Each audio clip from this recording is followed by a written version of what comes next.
Halo semuanya, ketemu lagi di channel YouTube saya Setir Kiri. Kali ini saya mau ngomongin mobil listrik yang baru kita beli. Sebenarnya nggak baru sih, udah 6 bulan, cuman saya baru bikin videonya kali ini. Jadi ini adalah mobil Dacia Spring. Jadi ini adalah mobil listrik. Ya bisa dibilang ini mobil listrik yang paling murah di Eropa kayaknya. Ya di luar Citroen Ami ya. Citroen Ami karena nggak masuk hitungan karena dia beda kategori konsumennya gitu. Karena dia benar-benar mobil kecil dan dia nggak bisa masuk dalam tol. Tapi ini adalah Dacia Spring 4 penumpang yang ya bisa dibilang mobil listrik yang paling murah saat ini harganya di Eropa gitu. Untuk harganya nanti saya akan cerita lebih lanjut lagi. Tapi kita lihat dulu sepintas yuk. Di luar ini mobilnya eksteriornya seperti apa. Ya jadi mobil ini waktu kita pesen kita nggak nyangka sih bakal seramping ini gitu. Satu kata untuk bodinya mobil ini adalah ramping ya. Dia lebarnya cuma 1,6 meter. Cukup ramping, jadi kalau dibandingin sama mobil normal dia ramping banget lah. Bannya juga lihat, bannya kecil dia. Dia pakai pelek ukuran 14 inci, 165, ukurannya 165/70 tuh 14. Dia bukan pelek racing, tapi dia pakai dop. Tapi dopnya desainnya lumayan bagus. Jadi nggak terlihat seperti dop gitu ya. Di semua tipe Dacia Spring nggak tersedia ya pelek racing gitu. Nah, bannya aja kecil. Di depan kita bisa lihat lampunya lumayan modern sih. Nah, di sini lampu utamanya pakai lampu bohlam biasa ya. Cuma di sini ada DRL nih, cukup modern. Untuk ngecasnya ada di sini, ini lubangnya. Nanti saya tunjukkan gimana cara bukanya. Dan yang unik lihat nih, wipernya cuma satu guys. Karena untuk mungkin mengurangi biaya. Tapi uniknya juga dia menggunakan 2 tangkai. Unik gitu. Dari samping ya biasa aja sih, tapi lumayan lah. Karena banyak kecil jadi nggak terlalu kelihatan gimana gitu. Jadi mobil yang kita ambil ini warnanya hitam karena istri saya. Sebenarnya ini mobil pakaian harian istri saya gitu. Dia suka warna hitam, tapi ada aksen oranyenya dari sananya. Di bawah ada tulisan elektrik. Dan untuk jendelanya lihat. Dia standar banget ya. Udah lumayan pakai power window. Karena untuk mobil-mobil lain biasanya yang low cost dia jendela belakangnya tuh hanya dijepit gitu, manual. Tapi ini lumayan udah pakai power window karena ini adalah tipe yang tertinggi yang kita ambil. Bagian belakang kita bisa lihat tuh, ini kecil banget. Bannya juga lihat, bannya kecil banget kan. Soalnya mobilnya agak basah ini pagi-pagi soalnya masih embun. Lampunya juga belakang unik sih. Ini pakai lampu bohlam biasa, tapi lampu kecilnya lumayan kayak desain nyala lampu LED gitu. Lampu sennya juga sama, masih bohlam. Di sini tulisan springnya, ada elektriknya juga. Oh ya, ini mobil Dacia Spring yang versi 2022. Tahun ini dikeluarkan juga model yang facelift. Jadi yang facelift di sini logonya beda gitu. Tulisannya ada Dacia besar di sini. Itu yang facelift. Lihat bagasinya. Bagasinya untuk mobil skuter ini ya lumayan lah. Cuman yang ganggu sedikit ini nih. Dia agak ngambil tempat gitu. Tapi it's okay. Kita juga beli opsi untuk kabel supercharge. Dikasih juga peralatan nih untuk apa ya nih? Ban kayaknya. Kalau kempes kita lihat di bawahnya apakah ada ban cadangan? Ya, kita ada ban cadangan juga. Kita juga beli charger untuk colokan di rumah yang domestik, jadi bisa charger di rumah juga. Kita lihat di samping kanan yuk. Emang mobilnya ini kecil sih, ringan ya, namanya juga mobil city car ya. Mobil city car kan apa sih, dia bodinya ringkas, gampang untuk dikendarain, untuk parkir gitu. Sini kita lihat ada lampu sen juga, lumayan lah. Sebenarnya lumayan untuk ya harga. Untuk harganya saya jelasin lagi nanti lebih detailnya berapa kita beli mobil ini. Oke, sekarang kita lihat bagian interiornya yuk. Saya tunjukkan dulu kuncinya nih. Ini dia kuncinya. Ini kuncinya mirip banget dengan Renault ya, karena emang Dacia satu grup dengan Renault. Pakai tulisannya Dacia. Ini cuma remote tutup buka biasa ya. Kita buka. Sini nggak ada keyless entry, nggak ada apapun, cuma standar remote buka tutup. Oh ya, dikasih dua kunci. Yang satu kunci nggak ada remote-nya, satu kunci ada. Jadi buat cadangan aja. Lihat di sini, ya namanya juga standar banget ya. Plastiknya juga masih plastik semua nih, keras. Semuanya keras. Joknya sih lumayan ya. Dia kayak kulit tapi bukan kulit asli, itu pasti. Ya. Desainnya juga lumayan, kayak mirip-mirip kayak semi bucket gitu. Tapi oke lah untuk mobil standar seperti ini. Di belakang sebenarnya ini 4 penumpang ya. Dia nggak bisa 5 penumpang karena emang kecil, dan juga emang diperuntukkan hanya untuk 4 penumpang gitu. Tapi dia udah ada isofix yang misalnya buat pasang tempat duduk buat bayi atau apa gitu. Itu dia. Kita lihat yuk ke dalam bagian depannya. Dia kunci biasa ya, nggak ada tombol startup button. Di sini kita lihat indikatornya lumayan modern. Di sini ada indikator untuk penggunaan listrik ya. Kalau kita gas dia naik. Kalau bawahnya ini untuk ngecharge. Kalau misalnya kita turun atau lagi ngerem untuk mengambil energi listrik dari tenaga ya yang kita dapat dari pengereman gitu. Di sini ada indikator baterai. Ini jarak tempuh yang kita bisa tempuh saat ini. Ya odometer udah 6000, lumayan juga sih, udah 6 bulanan mobil ini. Seringnya sih dipakai kerja ya istri saya. Emang ini mobil harian istri saya. Kita coba nyalain tuh. Kronometer, di sini ada posisi personeling. Sebenarnya sih lebih ke tuas untuk, lihat ini dia. Bentuknya kayak gini dia, tuas untuk memindahkan personeling dari drive atau mundur R. Ini netral. Di sini untuk penunjuk kapasitas baterai sekarang nih ada 56%. Paling itu. Mobilnya udah dilengkapi AC standar banget nih. Putaran gitu. Ada ini penunjuk arah angin, ini suhu, pendingin atau pemanas. Untuk membuka kacanya di sebelah sini, bagian depan, lihat. Kita nyalain. Dia. Sebelah kanan ini mode Eco. Mode Eco ini adalah mode yang kita ingin gunakan untuk menghemat baterai gitu. Dengan mode Eco ini kita hanya bisa melaju maksimal kecepatan tertinggi sekitar 100. Mobil ini dalam kondisi normal bisa sampai 120 km-an lah, 125. Itu maksimum ya. Begitu ini ya, apalagi ya, ini untuk multimedianya standar ya, bisa ada satelit juga. Ada navigasi. Lumayan sih navigasi, tapi kita nggak pernah pakai karena kita pakai aplikasi di handphone. Ada radio, dia bisa connect juga ke Bluetooth. Di sini ada airbag juga. Lumayan, sebelah sini juga ada airbag. Oke, di bawah sini ada tombol untuk menonaktifkan ESP. Ini adalah tombol bukan cruise control ya, ini tombol adalah untuk limitasi untuk kecepatan tertinggi gitu. Ini gunanya sebenarnya lebih menghindari kalau misalnya ada kamera kecepatan, jadi menghindari untuk nggak didenda. Dia bisa di set misalnya maksimum 90 km per jam misalnya. Untuk jalan yang maksimum 90 km per jam. Walaupun kita gas bejek, mobil ini bakal 90 km per jam gitu, untuk menghindari kamera kecepatan gitu, biar kita nggak kena denda. Yang ini adalah untuk menonaktifkan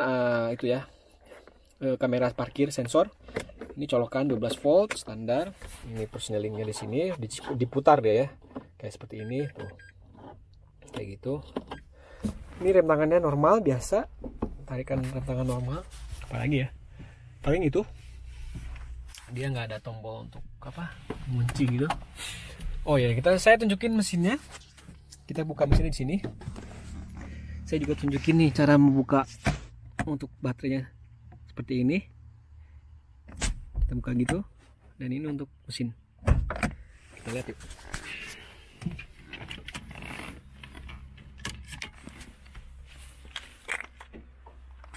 Setelah kita tarik, dia bakal kayak gini.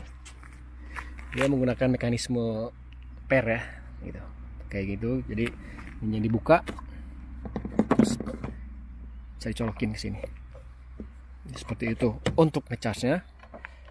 Sekarang kita lihat bagian dalamnya mesinnya. Jadi dia ini mesinnya agak keras. Ini mesin listrik dengan tenaga sekitar 44 daya kuda kalau nggak salah, dengan torsi 125 Newton meter. Unik ya, menarik gitu. Biasanya ini mesin bensin biasa, ini sekarang mesin listrik. Dia lebih ke bawah gitu, lebih ramping ke bawah, lebih kecil. Lumayan bertenaga ya untuk dalam kota dan untuk tol juga. Nanti saya akan test drive juga. Ini untuk air wiper. Ini baterainya ada di sini. Ini mungkin untuk pendingin apa ya? Baterainya mungkin kurang tahu, yang jelas ini bukan radiator ya. Ini ada sekring-sekring mungkin di sini. Seperti itu. Lihat kabelnya. Mungkin yang kabel orangnya ini kabel-kabel yang bertegangan tinggi kali. Saya nggak berani sentuh. Di sini tempat pengisian oli rem dan boosternya. Kayak gitu. Untuk posisi baterai dia ada di bawah ya. Ada yang unik juga. Kita lihat. Di sini ada palang gitu, lihat. Metal. Ini gunanya adalah untuk melindungi baterai biar nggak kena posisi tidur misalnya. Jadi dia kena ini dulu gitu. Tapi lihat, agak unik juga ya, palang gitu.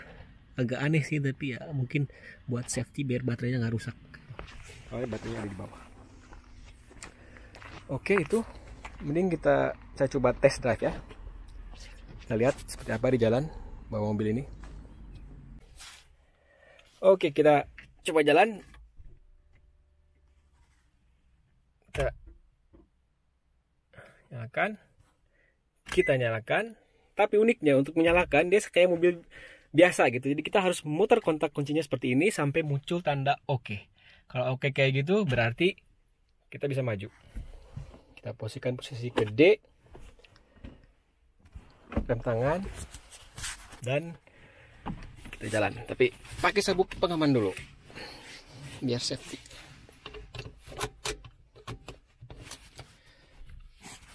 Dan let's go.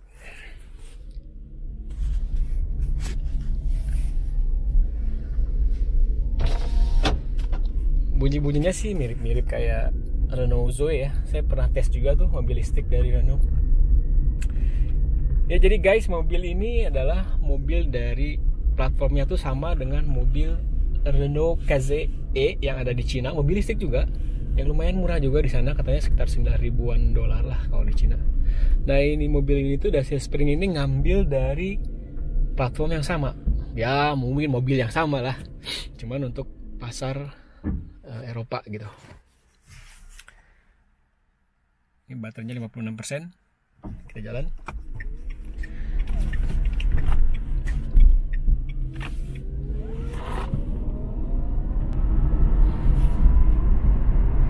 Lumayan akselerasinya. Oh, ekonya saya nyalain ternyata tadi. Saya matiin dulu. Kita lihat ekonya. Oh, cukup akselerasinya lumayan. Oh.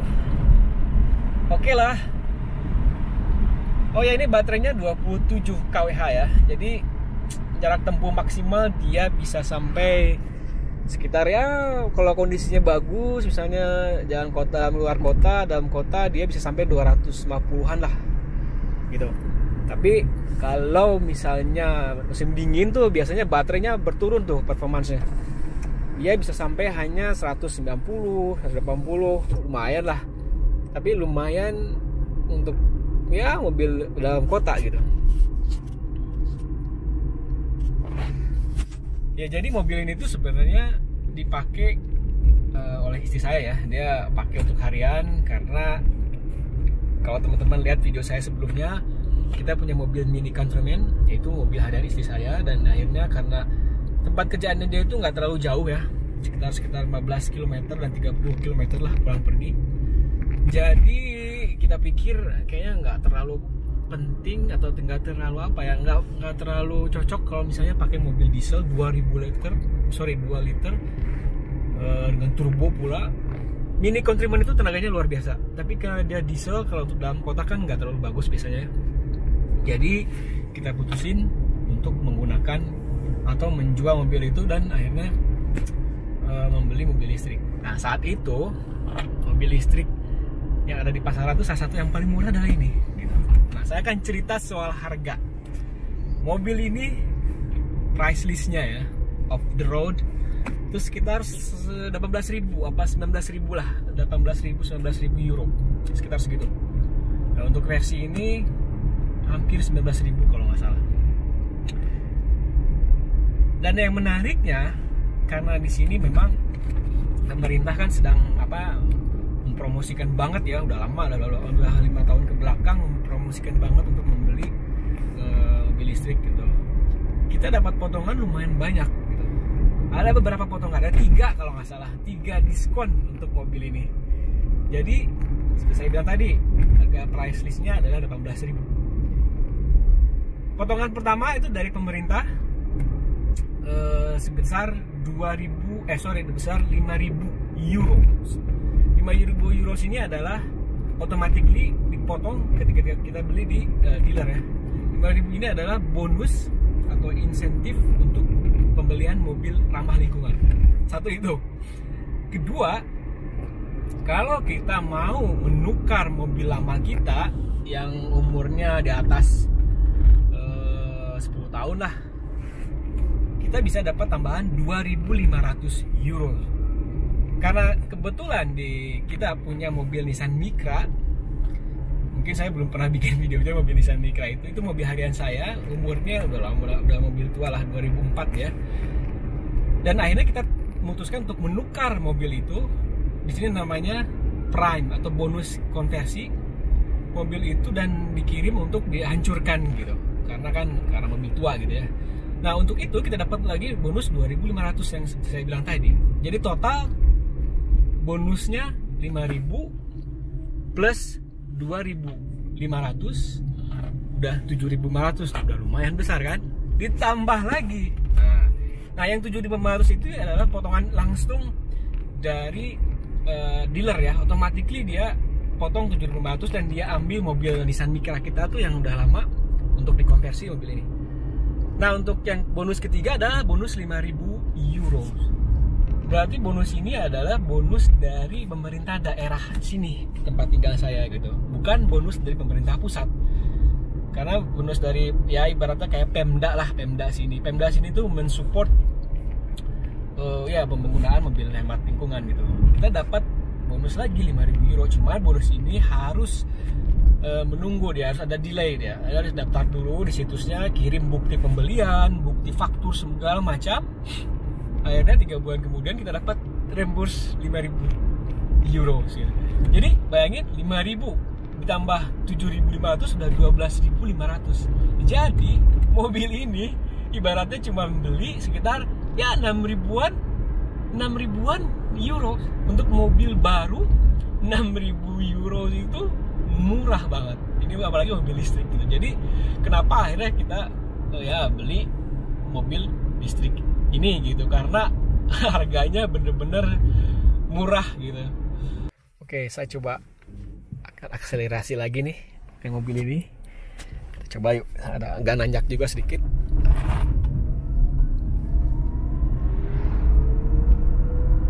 Ya lumayan lah, powernya udah 100%. Ya 44 daya kuda, apa yang kita expect sih. Ya lumayan lah untuk dalam kota, juga untuk jalan tol mobil ini lumayan cukup. Kita udah coba ke jalan tol juga, memang kecepatan maksimal tuh 120, 125 gitu, nggak bisa lebih daripada itu. Itu udah cukup lumayan sih untuk dalam kota gitu. Setirnya ini juga impresi saya, setirnya ringan banget. Ini cocok banget untuk ya perempuan lah kalau dalam kota, untuk memudahkan parkir. Tapi saking ringannya kadang-kadang saya nggak ngerasa feedbacknya tuh nggak terlalu kerasa gitu dari jalan, dari ban gitu. Ini ringan banget sih, ringan banget gitu.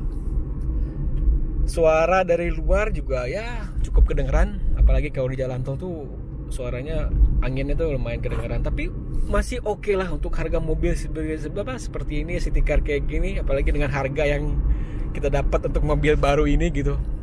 Lumayan oke lah. So far sih istri saya senang, dan saya juga kadang-kadang bawa mobil ini sekali-kali, lumayan oke. Misalnya kalau dalam kota, kalau hanya untuk jarak pendek gitu, misalnya beli makanan atau belanja, kita prefer pakai mobil ini karena ya elektrik, ramah lingkungan. Ya kita harus concern sedikit dah sama lingkungan. Kita berhenti dulu di sini. Saya explain apa yang saya kurang suka dari mobil ini nih. Wiper saya kurang suka karena dia cuma satu. Dia cuma sampai sini nih wipernya tuh. Jadi ada blind spot, kalau hujan tuh tambah banyak. Blind spotnya itu tambah lebar dari sini sampai sini. Karena ini dia nggak kena sama wipernya. Satu itu, apalagi ya. Ini otonomi juga ya kurang. Kalau misalnya musim dingin, karena kita butuh pemanas, kadang-kadang otonominya berkurang gitu, lumayan jadi 180, 170. Karena kan memang katanya di musim dingin baterainya berkurang kemampuannya. Ditambah lagi kita butuh untuk pemanas kan. Itu tambah bikin jarak tempuhnya semakin berkurang. So far, tapi selain itu mobil ini untuk harganya oke banget, bisa bawa 4 penumpang gitu dalam kota, asik. Wah, untuk harganya juga lumayan masuk akal.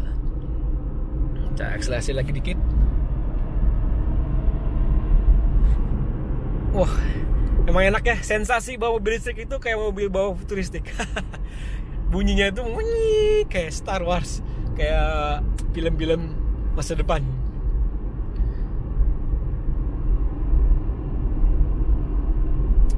Oh ya, dia juga dilengkapi kamera mundur ya. Cuman kamera mundurnya ya resolusinya belum HD ya, dia belum high definisi, jadi masih ya cukup lah hanya untuk tahu belakang ada apa, ada misalnya ada orang yang lewat atau apa. Tapi dia juga dilengkapi dengan sensor parkir ya, jadi cukup membantu juga buat istri saya buat parkir dalam kota misalnya yang sempit jalannya. Jadi itu aja teman-teman video dari mobil listrik yang paling murah nih di Eropa. Harganya yang kita beli mobil ini sekitar ya 6 ribuan euro gitu, setelah dipotong semua bonus insentif dan bantuan dari pemerintah. Cukup lumayan murah dan cukup oke lah untuk kendaraan sehari-hari dan sebagai kendaraan kedua. Kenapa saya sebut sebagai kendaraan kedua? Karena mungkin nanti saya akan bikin video terpisah mengenai penggunaan sehari-hari mobil listrik ini ya, seperti apa saat ini di Eropa dan juga masa depannya kayak gimana. Nanti mungkin saya akan bikin videonya terpisah. Jadi itu aja teman-teman video mengenai mobil listrik Dacia Spring punya kita nih. Mudah-mudahan videonya bermanfaat dan sampai ketemu lagi di video berikutnya masih di channel YouTube saya Setir Kiri. Sampai jumpa. Ciao.